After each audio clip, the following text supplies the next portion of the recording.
Hello, my name is Patty McGinnis and I'm the editor of ScienceScope, and I'm here to talk to you today about what you can do to ensure that your manuscript gets published in ScienceScope. So let's get started. You should start by first asking yourself if ScienceScope is a good fit for your manuscript. So here's what ScienceScope is looking for. Looking for practical classroom ideas and practical strategies that middle school science teachers can use in their classroom. These strategies and activities need to have already been tested so that we know that they work. So things that you would include in your writing would be examples of teacher and student interactions that show that your idea is a classroom tested activity. You would also want to include suggestions for equipment and classroom management. You'd want to include assessments, safety precautions, research citations, and personal anecdotal evidence, again, that shows that this activity has been tried in the classroom. So let's talk a little bit about the types of material that ScienceScope does not publish. ScienceScope does not publish previously published material, either material that was either published digitally or in print. Now the exception would be some material that you have taken and you have made yours. In other words, something that you have put a unique twist on. So even though the activity is perhaps not an original activity, what you have done with it has made it original. Research papers are not published. Opinions, personal reflections, travelogues, university writing assignments, outlines of lesson plans, and literature reviews are also not published. And then any manuscript that promotes a commercial product would not be published. So here's briefly what the author guidelines are. All of this information, by the way, can be found on the ScienceScope page under author guidelines on the NSTA.org website. So briefly, for ScienceScope, we're looking for something that's about 2,000 words, or it could be less. The word count does not count all of the references and research and things like that. So just the body of the text would count for the 2,000 words. You would need to include a 200-word abstract. Everything should be double spaced in 12-point font. And again, there's additional information can be found at NSTA. As you may or may not know, each issue of ScienceScope is organized around a central theme. But I have to explain that while we look for theme-based manuscripts, we also are in need of general feature manuscripts. And those general feature manuscripts could then be used for any theme. So don't let the theme constrict your creative ideas. If you would like more information on all this, again, you're going to want to check the NSTA.org site under the ScienceScope page where it says Call for Papers. So as you may or may not know, ScienceScope has a number of columns that are written by specific columnists, and they appear each month.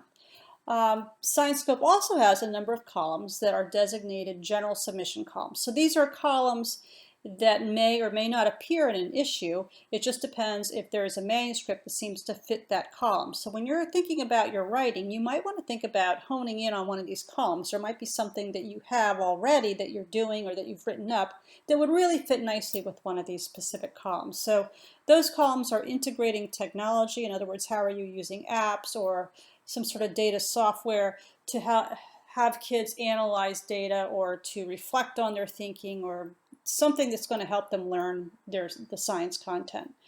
Science on a shoestring. Can you share a way of creating models or equipment using inexpensive equipment or materials that are available?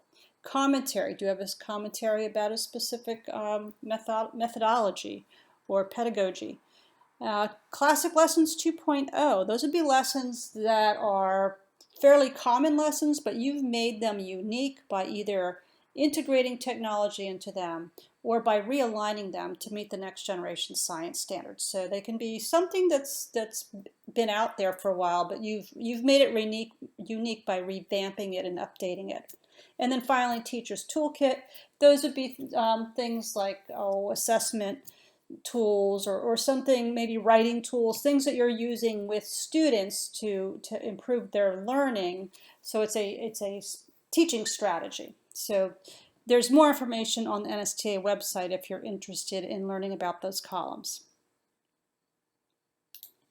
So what should you do now that you want to get started? Well, you should go and review some issues, past issues of ScienceScope. And what you're going to want to look for is the tone and type of articles, because when you do your writing, you want to make sure you're matching that tone and that the type of article you're writing is well aligned to ScienceScope.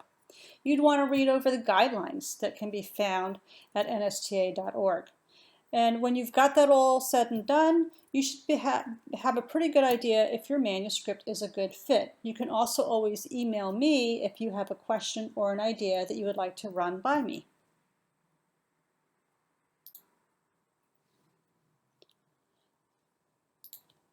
So as with all writing, you would want to start your manuscript with an introduction. So here are some different things you might want to keep in mind when you're writing your introduction. You might want to write a hook to grab the reader's attention. You could start with a quote, an interesting aspect of the activity, or perhaps a unique fact. You might want to include why you are conducting the activity in your classroom and where it fits into your curriculum. You can also, during the introduction, provide some links to appropriate research, and be sure to provide a transition to the main body of the manuscript. When you go to write the body, you want to make sure you're organizing the body logically so that the reader can easily follow what you're saying and it's well sequenced. You're going to want to write in a conversational style, and you can get a good look at what this looks like and sounds like by taking a look at some past features or past issues of ScienceScope. And you can see that in this conversational style, the writer is actually having a conversation with the reader. So that's what we're looking for in terms of manuscripts. So some things to include in your body. You're going to want to include how this project got started. What was it that made you tweak an existing idea or come up with this brand new idea that you're talking to us about? What kind of initial planning did you have to go through? How did you introduce the project to your students? And how has the activity progress from phase to phase? So one thing you might want to think about when you're writing this is, and it's not required, but it is encouraged, is you think about using the 5E instructional model, because that provides a nice sequence for you. You're going to want to include assessment. You're going to want to include an overall timeline, some student actions and reactions, and classroom management. And again, the best thing for you to do would probably take a look at some former or some previously published manuscripts. So when you go to write your conclusion, and your conclusion does not have to be long, you're going to want to include some things like the outcomes of what your activity was about, maybe describe anything that was expected or unexpected in terms of student learning or in terms perhaps of your own learning. Talk about what you might do differently, if there was anything that you would do differently, and maybe give some suggestions for ideas for extensions. If someone wanted to extend the project you're talking about, what would they do? So one of the pieces that you need to include in all activity-based manuscripts, so all lesson-type manuscripts, would be the NGSS Table.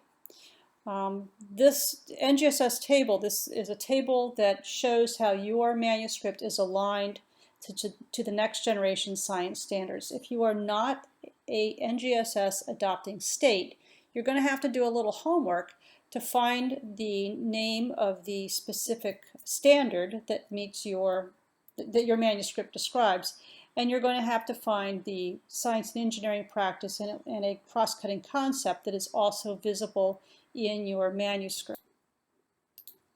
So this is a picture of an NGSS table that I snagged off of the NSTA website, but if you, again, a quick look through any of the ScienceScope issues will show that those activity-based articles all have an NGSS table. So you might be able to find some that you can actually help model what your table will look like. Your manuscript should include references, so we're not looking for a lot of references, but certainly no more than 15. But anything that, if you're writing about statistics, quotes, ideas that aren't your own, they definitely need to be backed up by references. So when you go to cite, the in-cite method of citing would be to use the author date style. And you can see examples of this, again, in previously published issues of ScienceScope. You want to list your references alphabetically by the author at the end of your article. You want to make sure you're spelling all the author names and dates correctly. That's very important. And then each reference cited in the text needs to be in that reference list, and each reference in your reference list needs to be cited in the text. And then if you're using any direct quotes or exact quotes, you want to make sure you're providing a page number. Science scope refers to any table, chart, or graph as a figure. So you're going to want to make sure you're including tables, charts, and graphs that will strongly support what you've written in your manuscript. And as you're writing, you would also want to mention where the figure should go so that the reader can then refer to that figure and take a look at it. Each figure is going to need a title. You're going to want to label all parts of the figure, especially the axes of your graphs, any kind of color codes, points on a map, anything like that. If you're taking a look at a figure or a table that's been coming from another source, you're going to have permission from the author before we can print that. And then all of these tables, charts, and graphs would be uploaded separately from the manuscript. So student handouts, this is a real strength of a lot of the articles that we receive.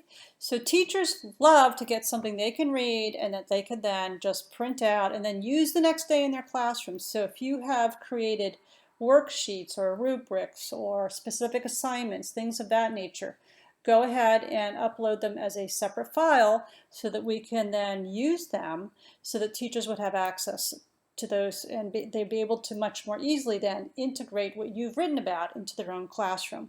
Make sure that you have obtained permission from any author of worksheets that you've gotten from another source. And if you've created any kind of a project or a task or things of that nature that you've referred to, you would want to include an answer key or photos and artwork. Those are the things that really make a manuscript a lot of times because they draw the reader's eyes to them and they help bring the manuscript to life. So what are we looking for in terms of photographs? Well, they have to be high resolution so that they can be replicated and then printed in the manuscript. Photographs of students that are working, we do encourage you to take some of those. A couple words of caution. Number one, any student that's in the photograph would have to have a signed model release form, and those forms are available at nsta.org. Photos of students, you would make sure that your students have protective eyewear on. Students have to have goggles if they are performing any kind of lab activity. So if you're taking pictures of students and they don't have the goggles on, we won't be able to use them.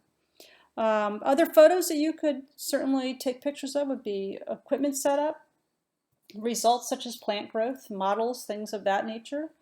And don't worry too much about the artwork. You know, we have a great design staff at NSTA, and they're going to lay your manuscript out and your artwork, your photos out, and they'll add artwork, and they'll make it truly a work of art.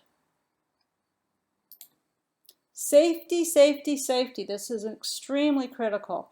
Want to make sure that you have all the safety guidelines outlined in your manuscript. So you would talk about the need for splash-proof goggles, for aprons, for gloves, hand washing, whatever your activity requires, you're going to want to make sure you've addressed that. If you are a little unsure about the safety guidelines, you could take a look at nsta.org again for safety in the science classroom. It also covers safety in the lab and in the field if you're outside. So this is very, very critical that you are including the correct safety information for the readers. It's critical for you to include assessment or a discussion of assessment with any article that you have written that is a student activity. So assessment could be formative assessment, it could be summative assessment, it could be both. You would want to include rubrics, checklists, guidelines for grading work, that type of things to help the reader understand how this assessment piece really played out in your classroom. You would also want to include some examples, some student examples, so that the reader could see typical examples of how students responded to that assessment. So those could be student portfolios, science journal entries, writing samples, could be student graphs, it could be models that students designed. So anything that would help the reader see what would be a typical response from a student. You would want to make sure, however, that you've removed all student names from all work, because that's important to maintain their privacy. So now that you've finished your manuscript, what are you going to do? Well, you're going to have one last look. Highly recommend that you have someone read over your manuscript. You would want to reread the author guidelines to make sure that you have written a piece that is in accordance with the guidelines. You'd want to spell check it. You want to use an easy to read font, so something like Times New Roman. All of your measurements need to be in metrics, and you want to make sure you removed all identifying information. So your name, your school name, college name, whatever it is, you want to make sure. Once you're ready to submit your manuscript and you have at your disposal, you've got your photographs, you've got additional files, you've got everything you want to include as a package, then you're going to sit down and you're going to submit to Manuscript Central. If you don't have an account in Manuscript Central, you would first have to create one. Now, Manuscript Central is the place where all of the manuscripts come in. It's where I, as an editor, take those manuscripts and I send them out to reviewers. So everything is done through this one particular system. So this page here shows you what the login page would look like. So as you can see on the left side, there's actually 6 steps that you're going to go through when you go to upload your manuscript. So you're going to be typing in the title, there's a place to put in your abstract, you're going to talk about who you are, then you'll upload the files. You'll upload your main file and you'll upload some supplemental files. So you're going to upload your file as a Word doc, and this is really critical because even though Manuscript Central will take the Word doc and it will transcribe it into a PDF, once your manuscript has been accepted and slated for an issue, the editor has to go in and make changes on your edits to your file, and that can only be done in a Word doc. So you're going to submit a Word doc. You'll also submit all of your supplemental files, and that could include student worksheets, could include graphs, it could include those photographs we talked about. Anything that is going to supplement or help the reader understand what you've written would get loaded up as a separate file. And when you're ready and you've done everything and you're content that you're ready to go, you would hit confirm upload, and then everything will then get put up to Manuscript Central, and then I'll get an email stating that I have a manuscript in my box that I have to go take a look at, and then I'll show you what happens. So what happens to your manuscript after you click that upload button? Well, I assign your manuscript to reviewers. And the reviewers will read and comment on your manuscript. And then I use the reviewer input to make a decision on the manuscript. And then once all that's done, I send you an email that explains what the decision is. Now this whole process takes about a month because things have to go out to review, then they have to come back, then I have to make a decision. So this is not, you're not going to hear back within a week. This does take 3 to 4 weeks. So what does this review process look like? Well, it's what we call a double-blind peer review. And what that means is the reviewers don't know who wrote the manuscript, and you as the author don't know who did the reviewing. So I generally send manuscripts out to 3 or 4 reviewers, and our review team consists of both middle school teachers as well as college professors. And any decision that I make is backed up by at least 2 different reviewers. So I try to get as many as 3 or 4, but I have a minimum of 2 before I'll make a decision. So when reviewers are assigned a manuscript, they analyze that manuscript according to a list of questions that they have. In fact, this list of questions is available at NSTA.org as well, so you can see exactly the questions that a reviewer would be answering about your manuscript. So all manuscripts are reviewed for accuracy. They're reviewed for grade level appropriateness. They're reviewed for inclusion of classroom management tips, for safety, for thoroughness, for being interesting to read and logically sequenced, for assessment, for inclusion for all types of students, and for the incorporation of the NGSS. So again, you can take a look at the actual questions and then perhaps even have somebody take a look at your manuscript before you upload it and have them evaluated according to the review. And that way you would have a better chance of getting your work published if you're more in line with the types of review questions that reviewers are asked. So once I get the reviews back from somewhere between 2 and 4 people, I have a decision to make. So I take a look at those reviews, and I have one of 4 decisions that I can do. I can either accept your manuscript as is, I can ask you to make minor revisions, I might ask you to make major revisions, or I might reject the manuscript.